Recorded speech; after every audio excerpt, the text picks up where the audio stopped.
the opening night was 2,500 people in Sydney, which is the second biggest audience I've ever been in front of. And the theater is so fucking huge. It is so scary.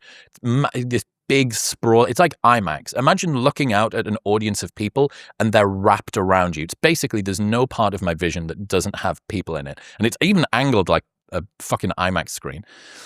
And I'd run the show a bunch of times in Austin, Texas first, but I hadn't done it in front of a big audience. There's a difference between doing it in an intimate 50-person comedy club in Austin, Texas, and in front of 2,500 people, maybe 1/3 of which have been brought along as friends or partners of people who love the show. So it's a way colder audience with huge 100-foot high ceiling. It's a totally different environment.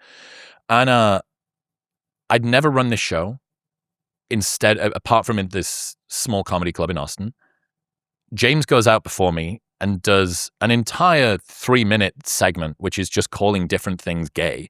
And I had to, as opposed to me going out with warm audience, he had really sort of put me on the back foot. All of this stuff was like, fuck, like this is so hard. It just felt really, really difficult. And that is now the new, I thought this thing was going to destroy me and I got through it. Wow. Well, the next time that I do it, maybe the sound cuts out halfway through. At that same show, the sound guy decided to trigger the end of show sequence halfway through. It's the first time that's ever happened to me. In New York, the people who came to the New York show, the entire venue sound cut out, apart from the onstage monitors, for like 3 minutes. That's the first time that that's ever happened to me. And it doesn't matter whether you're on stage or not, but the heaviest weight that you've ever lifted is the heaviest weight you've ever lifted. Each time that you break a new PR, each time that you do something that's difficult, each time that you go through a situation which is tough, yes, it sucks. And obviously you don't want to lean into accumulating more of those than is necessary.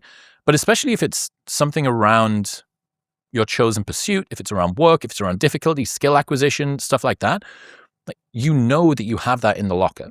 You know that you can survive that. And it's cool. And I basically think inverse PTSD, workload exposure therapy is a good way to alchemize something that you could see as really toxic and bad and difficult and actually realize, wow, this is kind of a gift to my future self. Look at how hard you can work. Look at how much you can endure. Look at how skillfully you were able to get through this thing. And on the other side of it, that's your new level. You know that you can do that too. All right.